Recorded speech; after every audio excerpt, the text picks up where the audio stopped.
And welcome to Kirklees Corporate Parenting Board here in Huddersfield on Tuesday the 24th of January.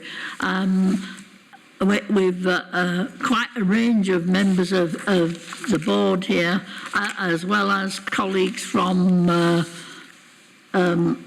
Children's Scrutiny Panel, both here present and online, so welcome everybody. Before we go any further,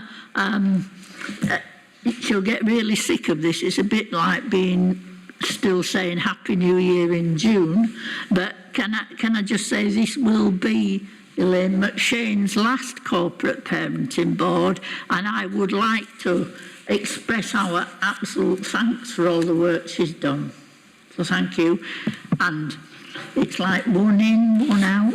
And also, therefore, to welcome Vicky Metheringham, who joins us today, who is taking over as the Service Director for Family Support and Child Protection. So very much welcome, Vicky. Many thanks. So if we move then on to the agenda, please. So have we any apologies, Jodie? Yes, apologies received from Jill, Addy and Joanne Sanders. Thank you, Chair. Thank you. Item 2, minutes of the previous meeting. I don't know if there are any matters arising, any corrections or any issues arising from those members. I'm looking round to see whether anybody's got any issues. No? Are we happy to accept those as a true record of the last meeting? Thank you very much. Interest, can I remind board members, if you have any disclosable pecuniary interest, you do need to declare them, and there is a form within the pack, usually, and make sure that Jodie is aware of those interests before the end of the meeting. This meeting is held in public, so there are no items that are not for disclosure to the public. Deputations and petitions, Jodie, are there any? None received, thank you, Chair. Public question time. I'm not aware of any questions we've had from the public. No public questions, thank you. Thank you. So we'll move straight on then to One Adoption West Yorkshire's annual report, and you're going to take us through this as a start. Thank you, Councillor Kendrick. So I'm Michelle Rawlins, I'm Head of One Adoption West Yorkshire, and I'm just going to summarise the work and the developments of One Adoption from April 21 to March 22 from our annual report. So we experienced quite a lot of change in the agency during that period. I was appointed as the interim Head of Service, and we had 2 interim service delivery managers appointed as well during that time due to staff moving on and changing roles within the organisation. So that did create a little bit of instability, but in terms of staff recruitment and retention, that remains positive within One Adoption, and we don't have high numbers of vacancies. We're able to recruit to vacancies, and our staff sickness during that period remained low. We implemented some hybrid working arrangements in consultation with staff, and those are working well. So staff are working between home and office spaces across West Yorkshire. We've continued to work well with Kirklees in terms of regular communication. Kirklees are members of our management board, our operational leads meetings, and we have regular meetings at a service manager and a team manager level to ensure good communication. Our clinical psychologist within the multidisciplinary team moved on during that period, and there was a delay in recruiting to that post which impacted on our capacity during that time. We have now appointed to that post, and we've got ongoing discussions with commissioners around the future of the multidisciplinary team and the funding arrangements going forward. One of the challenges that we'd reported previously was around medical advisor capacity and GPs progressing medicals for prospective adopters, and I would say that that has continued to be a challenge for us. In terms of medical advisor capacity, not specifically within Kirklees, but with some of our other West Yorkshire partners, that's been a challenge. But we still see inconsistencies from GPs in terms of prioritising adopter medicals, charging inconsistent costs for them, and also wanting upfront payment. I know that that's also an issue at times in fostering, and that has been escalated and raised at the relevant meetings. In terms of our performance, we approved 112 adopters in the year, which is a slight decrease on the year before, but not a significant decrease, which we were really pleased about given the climate that we were working in at that time.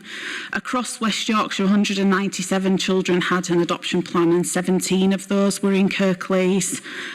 We approved 27 households for sibling groups and 19 households who were open to offering early permanence, and those are key focuses for us in terms of having sufficient families for brothers and sisters to grow up together, which is a challenge both locally and nationally, and also knowing the benefits of early permanence or foster to adopt placements for children and making sure that we've got sufficient families for that. And we've got a project ongoing in the region at the moment across not just West Yorkshire but Yorkshire and Humber as a whole to try and really focus on improving early permanence performance. So at the end of the year, we had 143 children across West Yorkshire with a placement order and 54 families approved, not matched, and 118 families in the process. We continue to have challenges around sufficiency in West Yorkshire. We have more children with an adoption plan than we have approved families. That doesn't necessarily reflect the picture nationally, where there are more approved families, but there remains a disconnect between the approved families and the children they're seeking to adopt, and the needs of the children who require adoptive families. Despite those challenges, 73% of our children were placed with one adoption approved adopters, which is an increase from 66% in the previous year. So really positive to see that we're placing more of our children with our approved families, because that means we know them well and we can more effectively support them. In terms of timeliness for children who were placed for adoption, we saw an improvement in the timeliness for children coming into care and being placed for adoption, and also from placement order to being matched with adopters. But we know that we still need to work on that. That's an area that we're focusing on in terms of improving that performance. Kirklees does compare positively to other West Yorkshire local authorities in terms of timescales for placing children for adoption, but we want to improve that further so that we're in line with the national figures. In terms of our front door for prospective adopters, we really embedded that during the course of the year. So we have 2 team managers who now oversee all the enquiries from prospective adopters, and that's allowed us to improve consistency in terms of decision making. And during 21-22, we had a mystery shopper exercise that gave us really positive feedback about how welcoming and open we are to enquiries from prospective adopters, and that we seek to remove barriers rather than put barriers in place, which was really good to hear, because that's what we've been striving to achieve. Adoption panels have continued to work online and run well. We increased to 8 panels a month so that we were responsive to capacity pressures, and we recruited another 2 panel chairs so that we had flexibility in terms of the panel chairs availability. By moving our panels online, we've been able to recruit a more diverse membership to our panels, so we've now got increased representation from people from black and minority backgrounds, but also care experienced panel members and more adoptive parents. So that's been a real positive for us, because their contributions are so valuable when it comes to making those decisions. Our family finding has continued with online profiling events, as it did during COVID, with internal linking meetings, our partnership with our local voluntary agencies, and we were able to have our first fun day in person with adopters meeting children since the pandemic started, which was fantastic. And we've gone on to hold another 2 events this year, and we've got a 3rd one planned before the end of the financial year. Our adoption support offers also increased, with both in-person and online support available to families. We made 624 applications to the Adoption Support Fund in the year, and were able to secure 2.5 million of funding to support West Yorkshire families. We were also able to secure 51,000 in match funding from the local authorities to support families whose need exceeded the limits set by the Adoption Support Fund. Our offer of support includes a range of things: stay and play groups, therapeutic parenting, and we have a specific group for dads, single adopters, and also for adopters who have adopted a child of a different ethnicity, culture or religion to themselves, recognising that those families need extra support. And so all those workshops and that training offer has continued over the course of the year. We had 330 requests for access to records in the year, which is around 27 a month. That's increasing year on year. And we have an archivist in post to respond to those queries. And we received national recognition during National Adoption this week about the work that our archivist does, which is really good. We had 8 disruptions in the year. None of them were Kirklees children, so there were no Kirklees children who experienced a disruption in 21-22. Internally, we've done a range of audits, thematic audits, case file audits to understand the quality of the work that we're doing. We've also done joint audits with Kirklees to make sure that we really understand our children's experiences, and those audits have given us things to develop and work on, but also really reassured us around the quality of our practice. In terms of the end-of-year position with the budget, we had a slight overspend of 9.2 thousand, which we were able to cover from our earmark reserves. And that's summary. And that's the conclusion. Thank you. That was a good overview. Thank you very much. Any questions or comments, colleagues? Councillor Richard Smith. Hi, good morning. Can you hear me okay? Yes, I can. It's very lengthy, isn't it? So I've read it, but Richard, it's not as clear now. I don't know if you can move nearer to your microphone or turn the volume up. Yeah, that's better. okay. On page 57, you mentioned children from African, Caribbean backgrounds, etc. And it says that in West Yorkshire, there's a shortage of prospective adopters coming forward who can meet the needs. I'm questioning really what that means.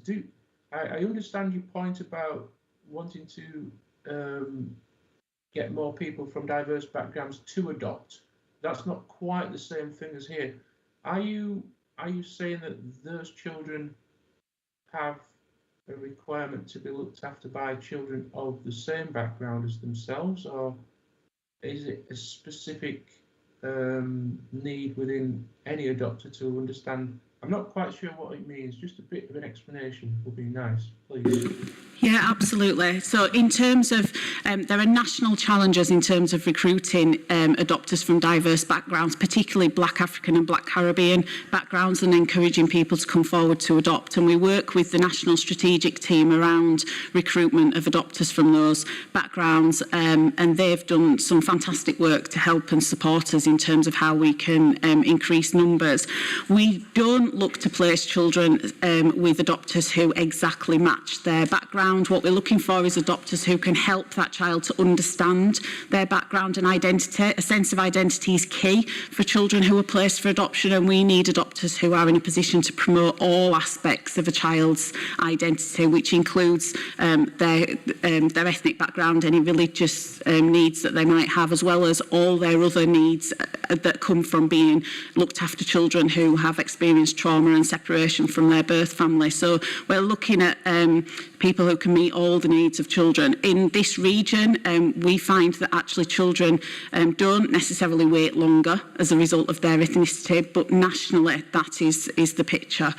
So we're supporting, obviously, nationally in terms of recruiting adopters from a diverse background. Yeah, I sort of anticipated what you were going to say. Yeah, I mean, I get it, and I totally support the desire to get all kinds of backgrounds in the adoption space. I think it's a really good thing. But if I was thinking of myself, I mean, I'm not in a position to adopt any young people at all. But if I were, I would say I would probably be able to meet the needs of kids from different backgrounds to myself. I'd have to do more work to understand those needs. But I'd say if I was willing to do that, I'd say that I was probably able to do that. It's just that, I mean, it's not a big issue. I'm not criticising the report at all.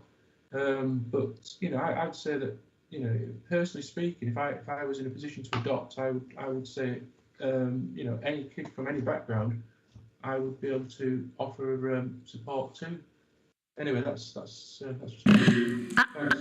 I think, Richard, I think that's exactly what was being said, where people are willing and have the capacity and ability. It might be judged that you didn't have the capacity, who knows, as you're not in a position to adopt, but I don't think there was anything being said that somebody from a different ethnicity wouldn't be considered and assessed. It's just people willing to take on that role, unless I'm getting that wrong. No, is that right? Yeah, that's absolutely correct. It's exploring what skills, knowledge and experience everybody has to bring to adoption. And, you know, part of our social workers' job in assessing prospective adopters is understanding what they can offer to the children who need families and doing that matching and linking work. But ethnicity is not an overriding factor in terms of matching. It's a consideration. Yeah. thanks. Thank you very much. Councillor Andrew Marchinson. Yeah, thank you for your report. Yeah, one of the issues, well, in Kirklees we know there's higher numbers of special guardianship orders, which is one of the reasons why we've got fewer children looked after, lots of children to take place with close family members. Do you think that's got a link, you know, an impact on adoption and the number of children who are placed for adoption in Kirklees and within West Yorkshire as a whole? Yeah, I think what we see quite clearly in the figures from Kirklees is an increase in special guardianship orders and child arrangement orders and a decrease in adoption that coincides with that. So I think it's fair to see the correlation between that. Across West Yorkshire as a whole, I would say the picture is variable, and some local authorities continue to have high adoption figures and adopt children with adoption plans, whereas Kirklees have fallen. In some areas, they've fallen and started to increase again. So we just see different patterns in different areas, and that will be very dependent on the focus in those local authorities, their priorities and their offer around early help and connected carers. Thank you. I think that's just really useful because, again, when we're comparing ourselves against national figures, then there might be good reasons why, you know, things are different in Kirklees and in other parts of West. I'm thinking about Leeds, looking at Leeds' figures as well, although we're not there to scrutinise. And just making nationally people aware when we've been scrutinised from outside. Thank you. Yeah. Thank you. Councillor John Lawson. Hi. Yes, thanks for the report. It's quite a lot of territory covered there. During the COVID years, I mean, through conversation, we've said that during the COVID years, the courts were in sometimes a hurdle to a timely decision on some of the matching and some of the court decisions. And I just wanted to know if that's improved, whether it's stabilised, and whether that's something like a period that we've put behind us and we're able to build on a more stable period now, if that makes sense. If you can dig a question out of that, you're a good one. Thank you. Yeah, we have seen significant improvements around that. So we're no longer seeing the delays in court in terms of prioritising decision making around children's planning, but also around adoption order applications. I think they were towards the latter end of things falling back in line with timescales, but we have now seen that catch up and we're not seeing the delays.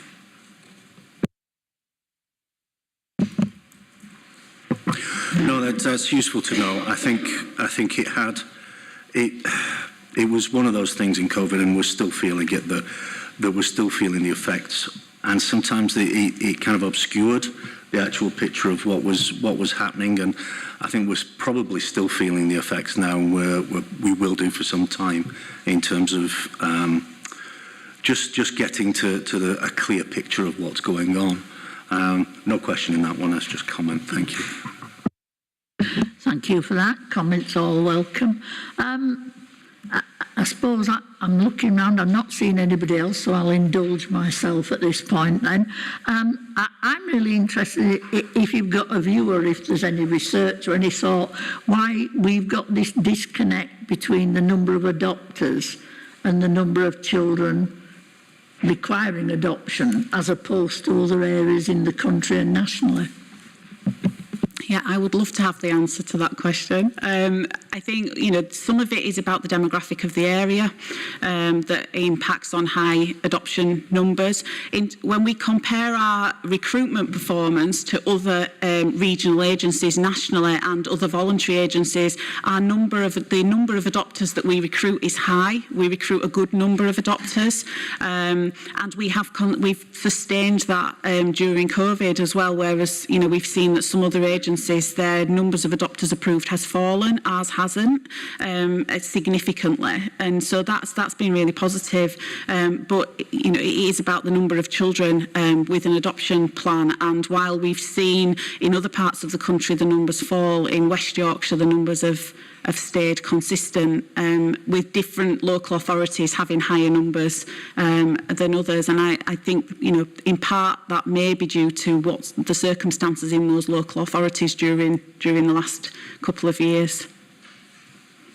Okay, I didn't think you'd be able to tell me an exact thing. So, how does Kirklees feature in this in terms of number of adopters or people available to adopt?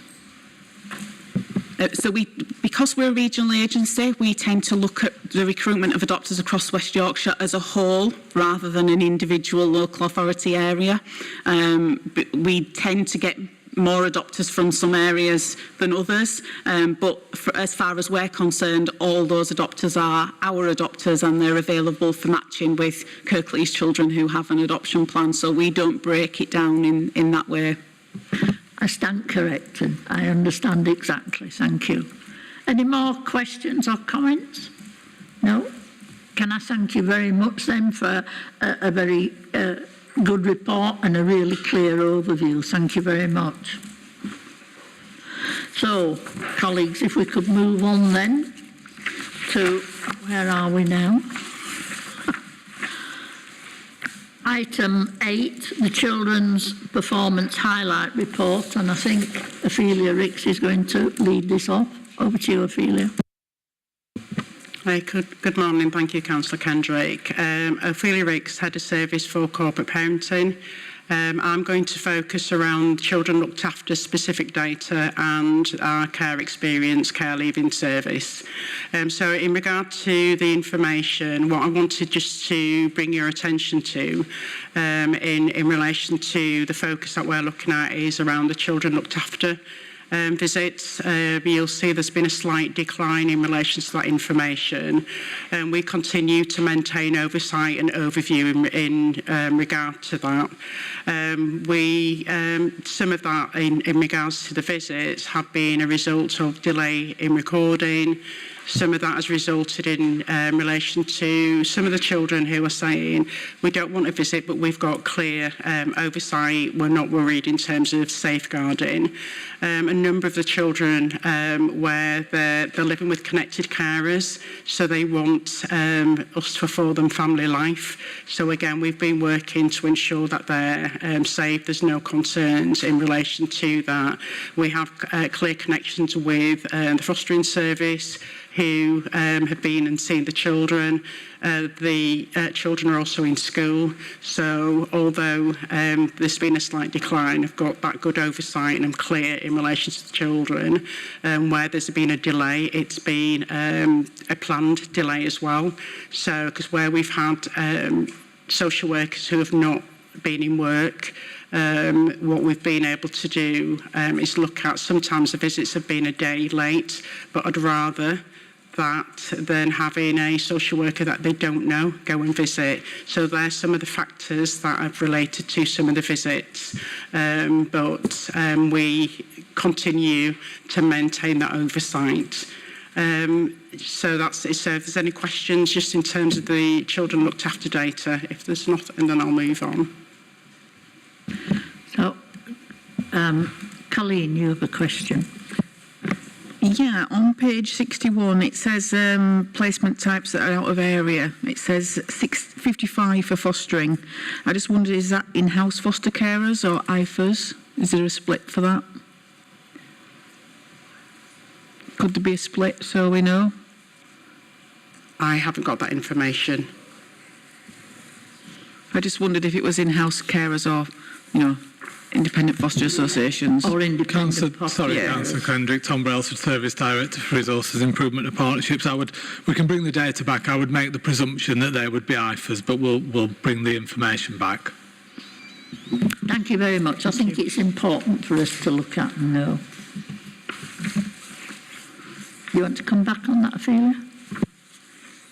Okay, so if I continue on to the care experienced information.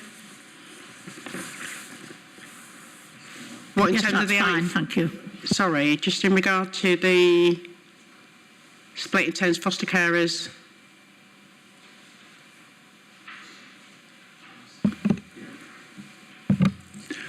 Sorry, I will come in. We've looked at it. Thank you for your information about the visits, Ophelia. I mean, that does triangulate with what, from a scrutiny perspective when we've been out meeting teams. And I think, again, what we've said before, again, we know that staffing is a national issue. There's particularly stuff in the public domain about agency staffing, which is not the case in Kirklees. So there's, you've got dedicated teams managing the caseload. So I think I'm pleased that you fed back about why that figure is as it is. I think what we just need to be aware of is, if there is issues at recruiting frontline social care staff over time, just be aware of the pressures that there are on staff and making sure that they do have the time and the strength within the various teams across Kirklees to be able to meet the needs of children. And I'm particularly keen that in terms of managing that we're confident that no children are being put at risk because of through visits, and that respecting the wishes of children and families as well. Thanks. So I think it'd just be helpful just to add what we've undertaken is to recruit some additional support workers. So we've got family support workers and we've got some youth engagement workers that will support and be working alongside the social workers to ensure that children are seen, because again it's about ensuring that we're building good, positive, quality relationships with our young people.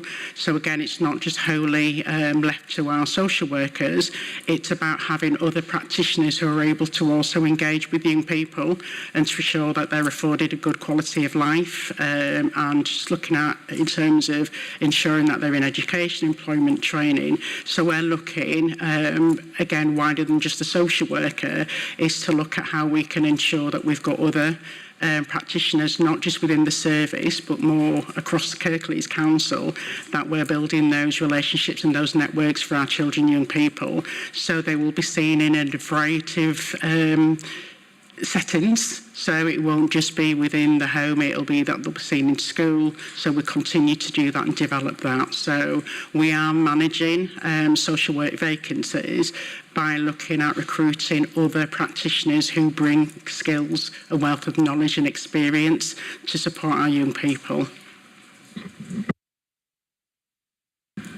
Thank you. Barry, you want to come in?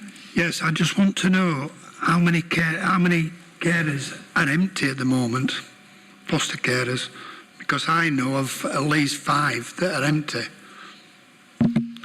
Thanks, Councillor Kendrick. Yeah, I mean, I think we can bring that information back, Barry, but I think that information is managed on a weekly basis. We've got a new dashboard which tells us where the vacancies are. I think it's worth noting that where we have vacancies, sometimes that doesn't mean they're vacancies that we can fill.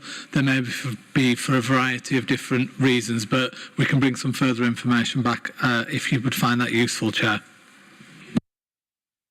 Thank you very much. I'm not seeing any other. Do you want to move on? Yeah, so I'll move on now to the care experience, care leaving information. So that's an area that I want to really focus on. The areas of concerns that I have relate to the timeliness and the quality of our pathway planning for our young people. That is a key area of work that we need to focus on, because the pathway plan and that process is about ensuring that our young people are accessing or have the opportunity in terms of their education, their employment and training. So that's an area that we need to focus on, because you can see from the data, it's not where I'd want it to be. So we've got some work and some particular focus around how we address that. And again, we're looking at how we work across the council in terms of developing different opportunities for our young people, and working and liaising closely with virtual school and also with our post-16 provision in regard to how we can address that. So we've got a clear plan in place. It's not where I want it to be, but I'm hoping to see that over time we'll make some inroads into addressing that area of work. So, but I've got support and the buy-in from Kirklees Council, which is really refreshing, really important. So we've got the commitment and the motivation to drive this. So I'm hoping over time that we'll see a continuum in regards to an increase in the data that's being presented. And again, it's not just about the level of data, it's about the quality of provision and support that we provide for our care experienced young people. One of the areas that we need to also look at, again, in terms of the pathway plan, we've done some work with our personal advisors and sitting alongside them. The form and the process was time consuming. So we've undertaken some work to address that. We've also worked with young people that were saying the pathway plan, that's not my pathway plan. So we've done some work to streamline that as well, to ensure that it reflects the individual needs. So it's a bespoke pathway plan. So it's not one size fits all, because I thought that was important, that the pathway plan that is developed is individualised.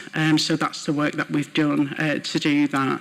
So what will be really helpful is in 2 months' time, if I can bring an update back in terms of the impact of making those changes and what young people are telling us in terms of the pathway plan.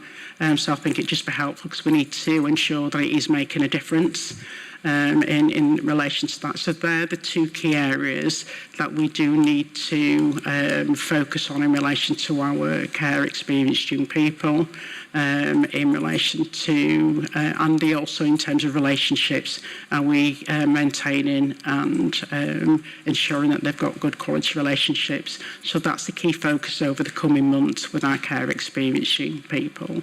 So back to the board panel if they've got any questions for me. Thank you for that. I mean, I think it's absolutely essential to get the whole process of pathway plans relevant to each individual young person, and I am concerned and look forward to hearing some further information on that.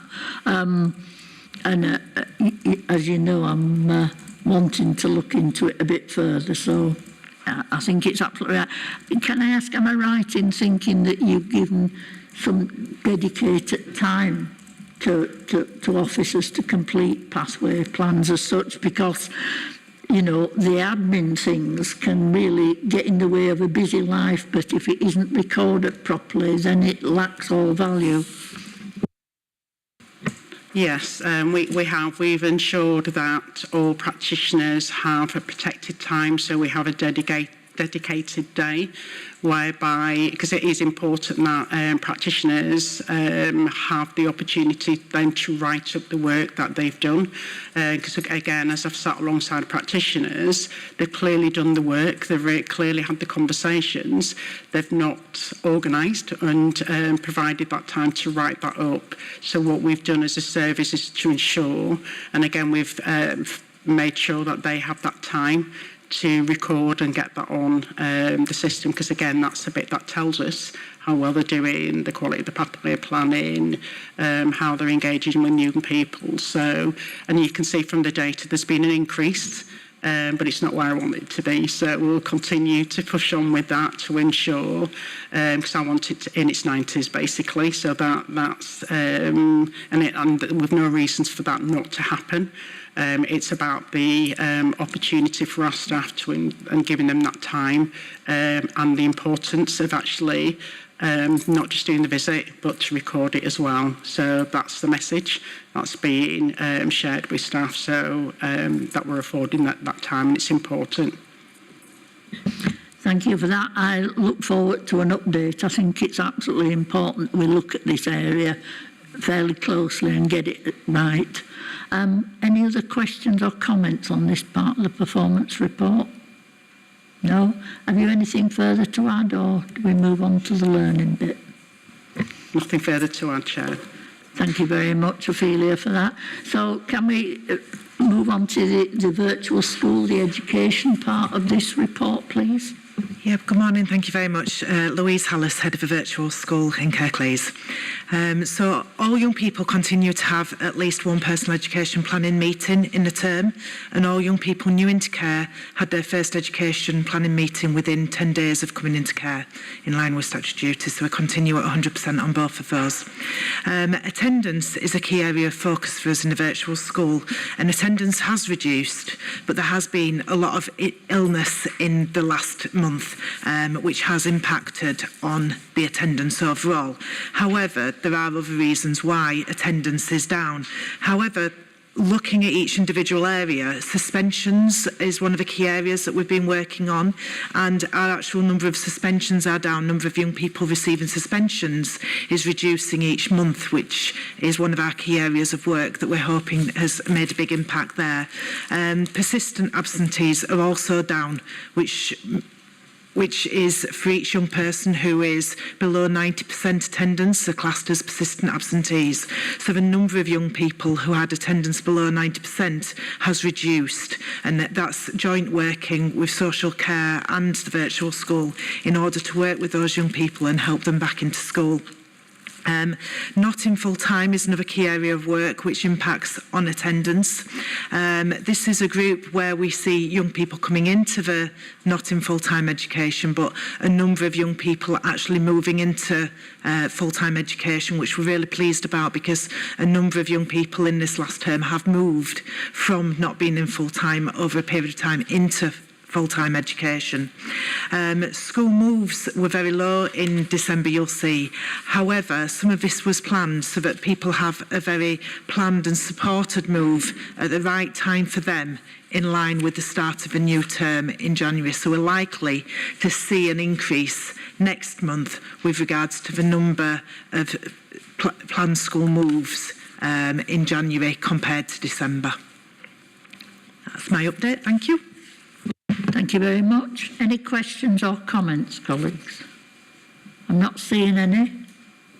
No? Can I just say, great thanks again to the virtual school team, which isn't an enormous team, in terms of the personal education plans being updated and completed as a young person comes into care at 100% in meeting those timescales is excellent, and I can't thank you enough. Pass our thanks on to the team. So can we look at the health-related parts of the performance plan, please? Thank you, Chair. I'm Stuart Horn. I'm Head of Children's Commissioning for Kirklees ICB and Kirklees Council. As we've discussed at previous meetings, the Children Looked After nursing team have had a high workload recently, with more complex cases and more children out of area and unaccompanied asylum-seeking children. Having said that, the rolling average that we see in the report today shows that performance is still well below where we want to be for the 12-month period. But in more recently, in November 2022, all 28 initial health assessments were completed on time, and that included 3 out of area. So we're seeing an improving picture there, and that's largely because the team has been able to secure some temporary increase in staffing capacity for that team, which has eased some of the pressure for now. Review health assessments are still a little bit below our targets at 86.9% and 91% for under 5s and over 5s respectively. Dental checks, we can see that that's fairly consistent in that 61.5% of children had attended a dentist at the point of their review health assessment, although we've now got 100% of children over 5 who are registered with a dentist at the point of their review health assessment. So that's an improving picture. Thank you. Thank you very much. Any questions or comments? Colleen? Yeah, just regarding the dental checks, every 4 to 6 weeks that our supervising social workers come, we do mention that children have gone to the dentist. So whether that's data that you need to pull from those reports or whether it needs to be recorded differently, once we get onto, is it liquid logic, that might be able to link to yours so that you get a more accurate record of when that's done. Just a thought. Yeah, thank you. I'll take that with Jill Addy, the lead nurse. Thank you for that, Stuart. I am aware that the nursing team for children who are looked after has been under huge pressure, not only because of, unaccompanied asylum-seeking children and sibling groups suddenly coming in, but for quite some time has been under pressure in terms of, in my view, understaffed. And it is a conversation and discussion I'm continuing to have with Locala. I understand that a business case is being put forward and hopefully there'll be some resolution at the end of January, beginning of February. So, because I know this team is very dedicated and has always been proud of really high performance, and I think it makes it even harder to be in that team to find that they can't deliver the figures that they would like to do. So, anything else on the performance report? Anybody? Go on, Councillor. Sorry, Chair, I just had something on the dentist aspect there. Sorry, I should wave about more, I guess. So, on the flexible commissioning project, is that an ongoing project? What does the future hold for that project? Because it seems to have had quite a lot of value for our looked after children, and it says at the bottom of page 66 that the designated nurse is to attend the oral health advisory group, and it would be interesting to have some feedback from that group to see what that group can do for us in Kirklees, for our children in Kirklees. Thank you. Yes, I'll ask the designated nurse to bring some further information to the next meeting. Thank you very much for that. Anything else on the performance highlight? Nobody else has got anything to present as such? Okay. If I could move us on then, please, to the next item, which is, if I could turn the page if I wasn't quite so cold. It's the Children's Services Annual Complaints Report, and I do believe, Sarah might say, you're online, you've appeared there, but I've been hearing that you've had quite an interesting attempt at a journey, and with Helen Sanderson here with us as well. So over to, are you starting this off then, Sarah? Yeah? I am. I'm going to provide a brief overview of the compliments and complaints team's annual report, executive summary annual report. In 2020, you'll see from reading the report, in 2021 to 2022, 60 contacts were made to the team relating to the 3 service areas of care leavers, children looked after, and the fostering service. That was 60 contacts of a total of 261 in total across children's services. Of the 60 contacts, 41 were complaints, and of those complaints, 7 were made by children and young people. In terms of those, all of the complaints made by children and young people were resolved to the satisfaction of children and young people through our local resolution process, which is really, really positive for them. And obviously in terms of our learning on how best to engage with children and young people. And often they're supported by the children's rights team through the process of raising a complaint. Section 9 of the report details the nature of the complaints raised, and they don't differ from previous years and previous annual reports shared with the board, with failure to listen and communicate effectively being one of the main areas that children and young people raise complaints. Section 10 highlights the complaints outcomes, whether their children and young people and wider complaints were upheld, partially upheld, or not, as the case may be, and that often takes time to look at detail of the complaints and to liaise with the responding manager. And a lot of time and effort is taken and attention is taken to hear the voice of the child and to look at why they're raising the complaints. And again, like I said, that's often supported by their social worker or the children's rights team. But as I've already highlighted, all of the complaints raised by children and young people were resolved to their satisfaction, whether that was partially upheld or not. Section 12 of the report, Section 10 highlights an overview of the complaints outcomes, and then Section 12 highlights the learning from the complaints. And the learning from complaints from the 3 service areas is around information sharing, implementation of new policies and procedures, and timeliness of decisions, and around finance as well. And again, that's a continued theme that the learning for learning and the complaints and compliments team are working closely and do work closely with the responding managers in the 3 service areas and the children's rights team and others to ensure that we can strengthen our response, not only to children and young people, but to learn from their voice and the complaints that they raise.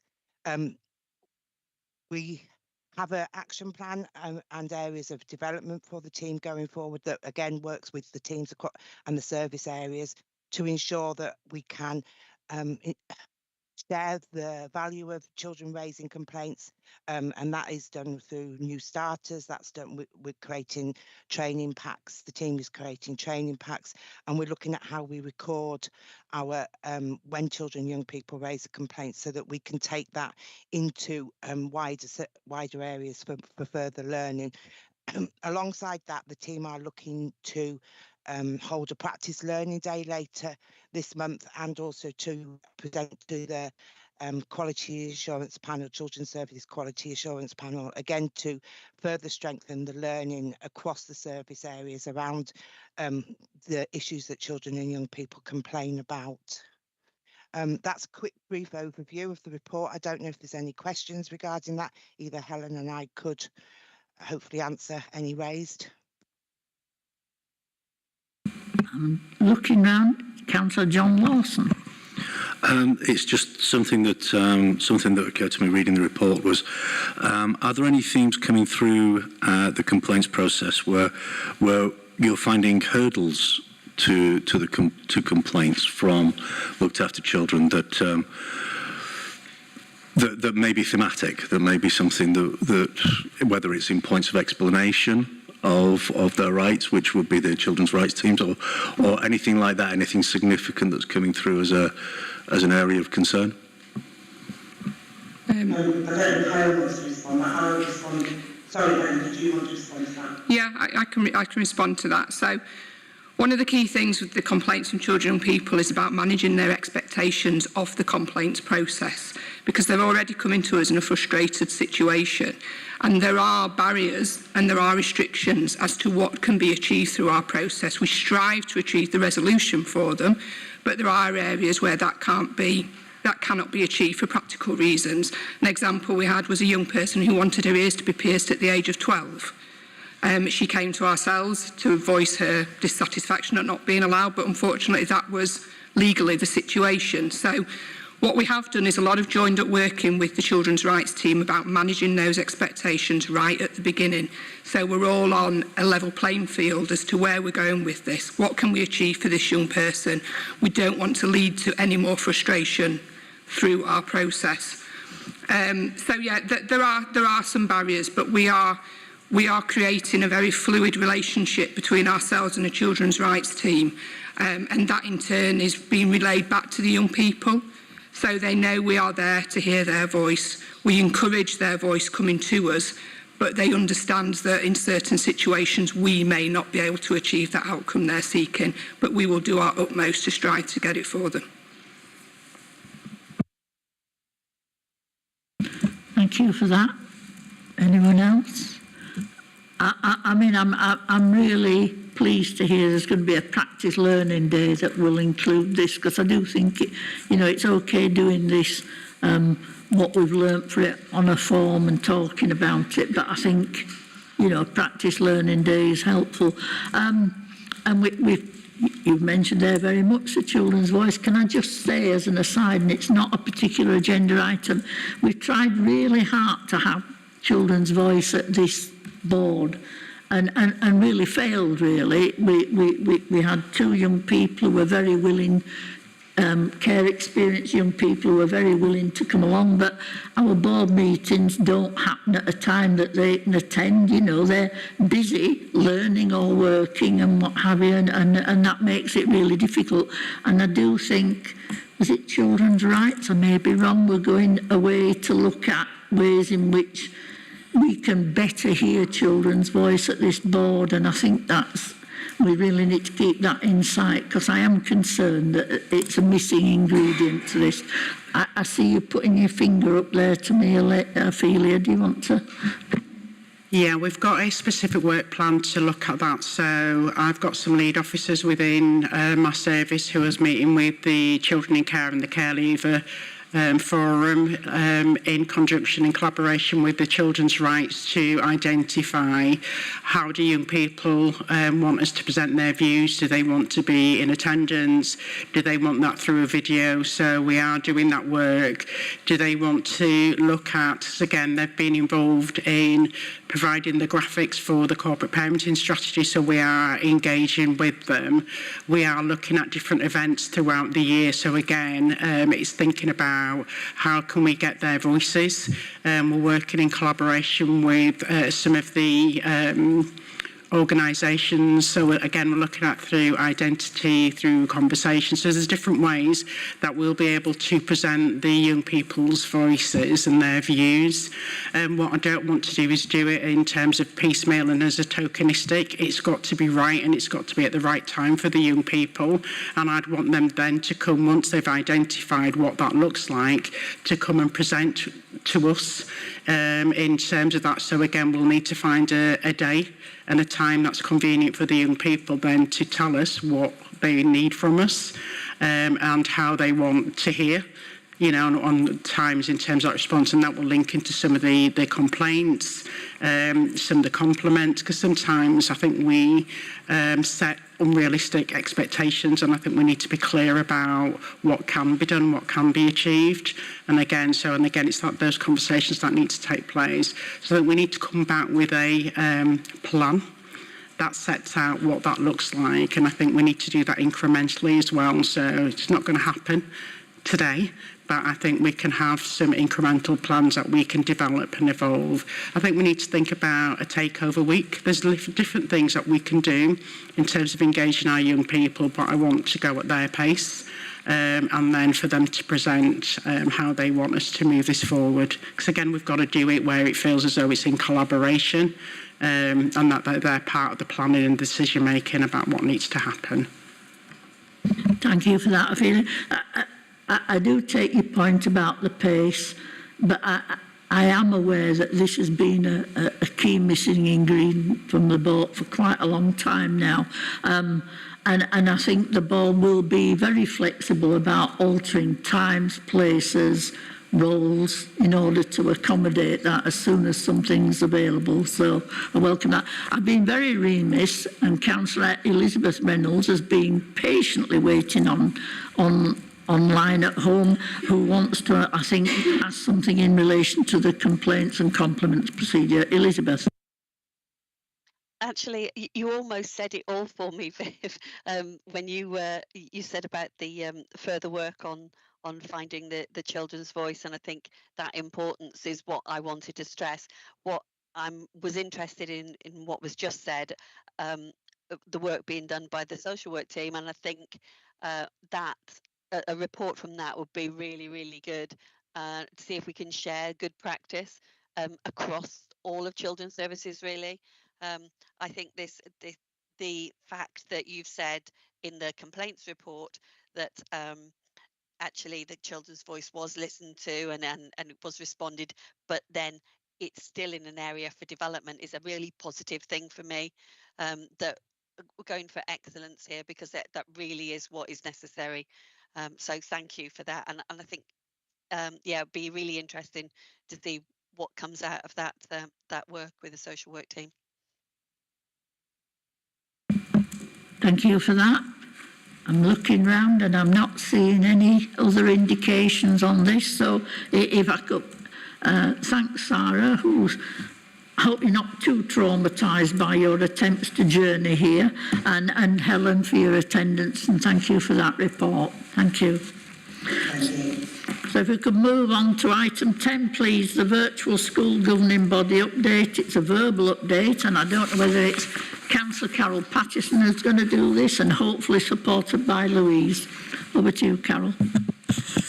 Yes, thank you, Chair. Yeah, I'll just say a few words and then I will hand over to Louise to give you a little bit more detail. I mean, can I just echo what you said earlier about it is, the virtual school team is a very small team, and they are doing a wonderful job in terms of not just the 100% PEPs, etc., but also just keeping us a little bit, I mean, above average at least in our outcomes. And we obviously want to aspire to greater outcomes or better outcomes, but the team is doing really well.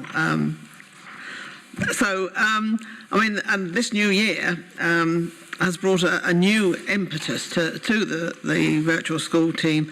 Louise has now got her feet under the table as head teacher, and her previous post, which has been covering all this time, has now been appointed to, and they've actually started as well. I'm sorry I forget the name, but Louise will tell you later, no doubt. But that gives Louise the opportunity to spend a lot more time looking at the action plan that we have for the virtual school and ensuring successful outcomes to that. At our last meeting, which was only a week or so ago, 2 weeks ago, we had, I suppose, really our first really good look at the new dashboard that the virtual school are working to, and it gives such clarity to the needs of the needs that the team need to turn their attention to. And as we've already heard, attendance is one of those. It has dipped slightly. It doesn't cause me any worries in terms of what's happening, but it's obviously something that the team need to pick up on. One of the reasons, or some of the reasons for that dip in attendance, there is a lot of persistent absences and some obvious disruption to children's educational placements at the moment, which has resulted in that dip. It's not particularly, it's circumstances, I would say, and then of course there's also unaccompanied asylum seekers have also impacted on those figures to a certain extent, but it's still above the national average. So and I'm sure, well, I know that the action plan, one of the big focuses of the action plan is attendance, to ensure it doesn't dip any further. And I'm sure Louise will tell you a bit more. She's already said something about that, but I'm sure she'll say a bit more in a moment. I think, say the action plan is now that Louise can turn her full attention to that's great.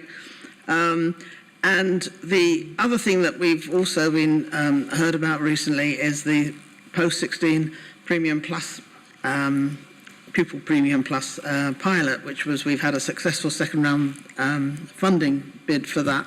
So, and I'm sure Louise again will probably tell you a bit more about that. So that with With that, I shall hand over to Louise. Thank you. Thank you very much. Louise, anything further you want to elaborate on? Thank you very much, Councillor Patterson. Yes, we do now have, it's Christina Marseille who's joined us as team manager around secondary and post 16. So we have a full complement of virtual school leadership team now, which is great.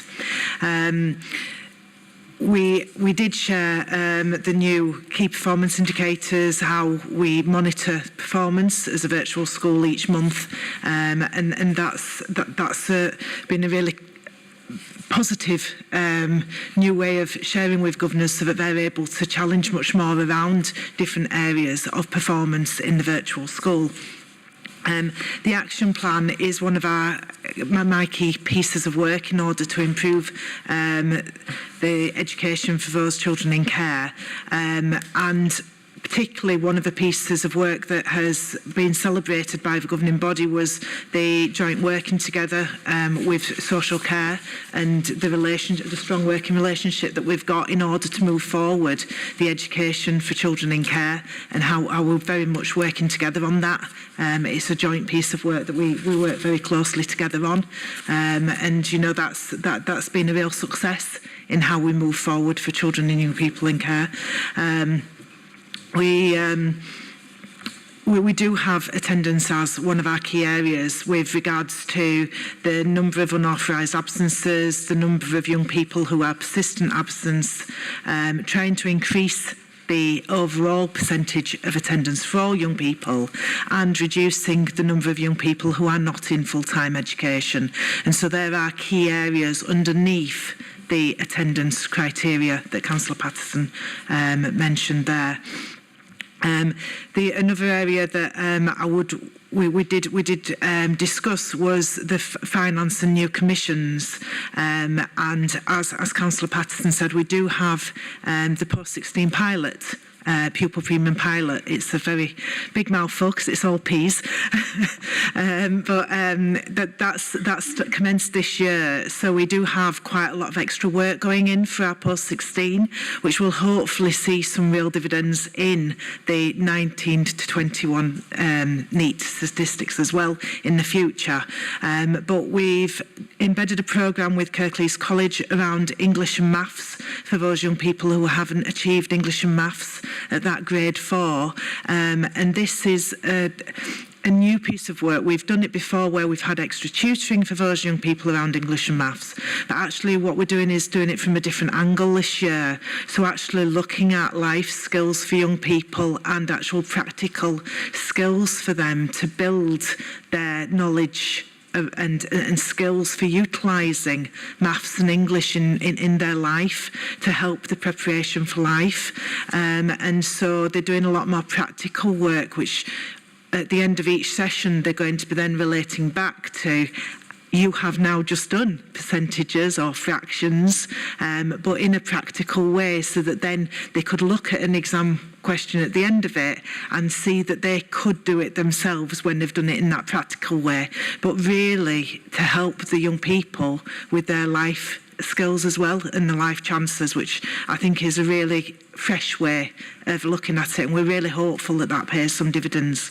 Another piece of work that we're doing around with the pupil premium pilot is the trauma-informed practice with Kirklees College. So Kirklees College are quite ahead of the game for general further education colleges in the country, and they've already committed to being a trauma-informed college, which is fabulous for us in Kirklees. But we're joining up with them, and so we've delivered some training through the Educational Psychology Service around emotional coaching in the college, and we're working together now and learning from them and us giving them learning, which is a really great piece of work that's come from the pilot. And the final piece of the pilot is pupil premium given directly to young people in post-16, so that where they need additional resource or additional help like we do for the statutory school age young people, we're able to put some funding in to post-16 young people as well whilst we've got the pilot, and I ought to just clarify that. So whilst we've got the pilot, we're able to do that at the moment, so that's absolutely brilliant, and obviously that will be fed back to the department with regards to the progress that we've seen in Kirklees regarding the pilot, and hopefully then that could come something that is standard across virtual schools where there would be funding for post-16, because as most people know, we don't actually get funding for our post-16 young people. So it's been a great time to get this pupil premium pilot. And like I say, hopefully the feedback from that will pay dividends. There has been a few new financing commissions which were shared at the governing body as well, which was around improving aspirations and work readiness for young people, in line with the work that Ophelia's doing around care leavers and improving their movement into employment, education and training, as well as a careers event that's been commissioned to try and do some proactive work with the younger cohort in order to work with carers around how they can help young people and moving into EAT successfully. Thank you. Thank you very much for that. I think we all hope that the pilot is successful and results in further funding and projects for post-16 young people. Any questions or comments, colleagues? Councillor John Lawson. Just on that pilot, really, is that it would be really interesting over the next few years to follow the progress of that cohort that have experienced that pilot, and just to see just what effect that has had in terms of the rest of that population, or the population that's gone before us. So it'd be very interesting for us, I think, to keep tabs on that. I think that's a really good suggestion, because it's that sort of investment, even if it doesn't come long term, which we do hope it will be useful for us as an authority to know putting X in here can end up with positive results going into the future. So I think that's a really good suggestion. Colleen. Yeah, just wondering how the pupil premium pilot is accessed for the children. Is it done via their annual review, by their half-term assessments for the PEPs? Just wondered how it went, and is it a more direct route if it can't wait while the 6 weekly review? You know what I mean? Yep, so it is done in line with the personal education planning meetings, so that's when the targets can be put in, but actually we're working with all the post-16 providers so they know that they can contact us at any time if there's something that they would like funding to discuss that, so that a target can be entered for the young people. So we have managed to put the post-16 in with our current system, so our electronic PEP system is how we actually put targets through for statutory school age, and we've actually managed to do that for the post-16, so that is working in the same way it does for statutory school age, so it doesn't have to wait for each PEP to happen, but actually it will be brought up in each personal education planning meeting every term, as well as the providers knowing that they can contact us in between. Thanks. That's really good to know. I'll share that information widely. I'm sure the Kirklees Fostering Network will be very interested in that. Any other questions or comments? I'm not seeing any. So can I thank you, Louise, and Councillor Patterson, for that. That's been really interesting and helpful. If I could move us then on, please, before we all freeze to death in this chamber, onto item 11 rather, which is the ambition board update. It's just a verbal update, and I've got both Elaine's name and Tom's name against this. Thanks, Councillor Kendrick. I think in terms of the ambition board update, there's nothing in detail to update, but as usual we discussed the 3 key improvement strategies. So improvement strategy for social care to get to outstanding, the SEND improvement plan, and also the Kirklees Futures Learning Strategy. Service directors went through the key data points, both positive and areas of concern, and then we had a deep dive into the Kirklees Futures Strategy. So yeah, nothing to note for the board, I don't know if the minutes are still being circulated from the Ambition Board to the Corporate Parenting Board, but I'll double check on that to see if they're available for circulation.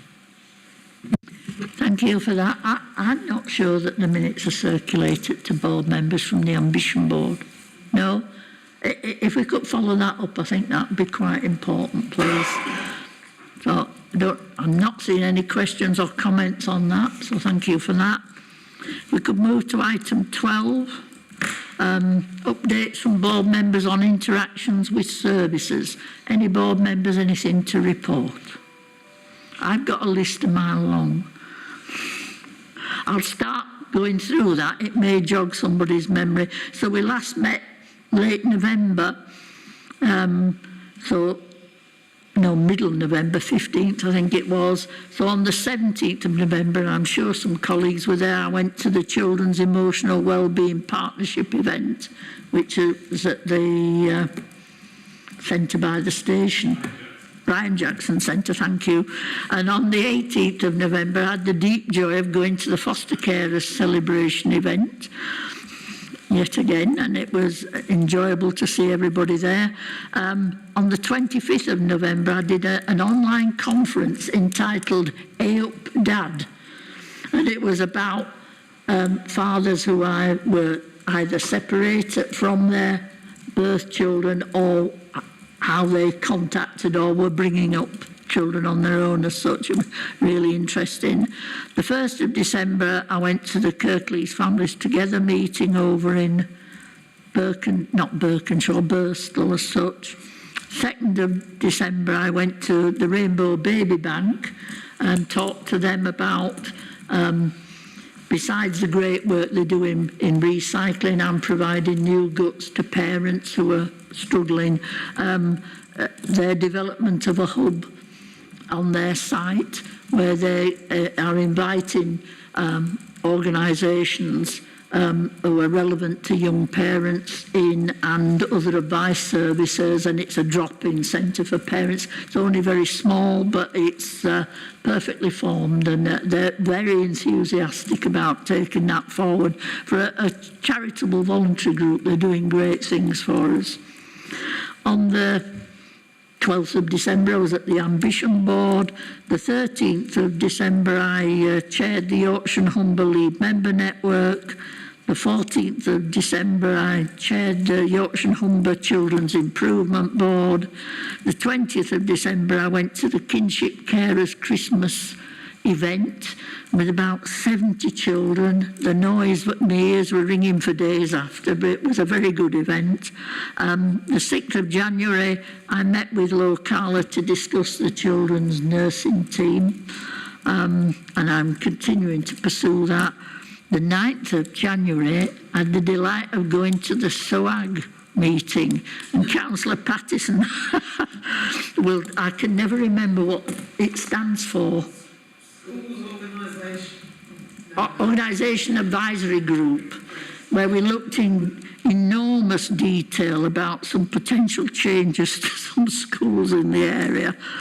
The 17th of January, I had the good fortune to be able to log on online to the Children's Assurance Panel, which was very interesting, and I know some other colleagues were there. I found that fascinating and reassuring in a lot of the conversations there. And the 18th of January, I did an online training with the local government association in what portfolio holders should know about Ofsted. And whilst a lot of it I knew, because I feel we were incredibly inspected here, there were some things that I've got a list of things that I will be in touch with some of you individually that I want to know about and have some reassurance about. So that's what I've been up to. I see Councillor Elizabeth Reynolds has now recalled something she wants to talk about. Elizabeth. Nothing quite like your list, to be absolutely honest. I was also at the celebration event with the foster carers, and as a result, this is my only thing that I'm going to add. I've been invited to a Mockingbird a session in a couple of weeks' time, so I'll let you know how I get on there. There you go. Oh, you're beating me to it. I've only been at Mockingbird launch events, not to an actual Mockingbird event. So good stuff to know that members from Children's Scrutiny are following things up like that. So excellent. Anybody else? Tom, not councillor.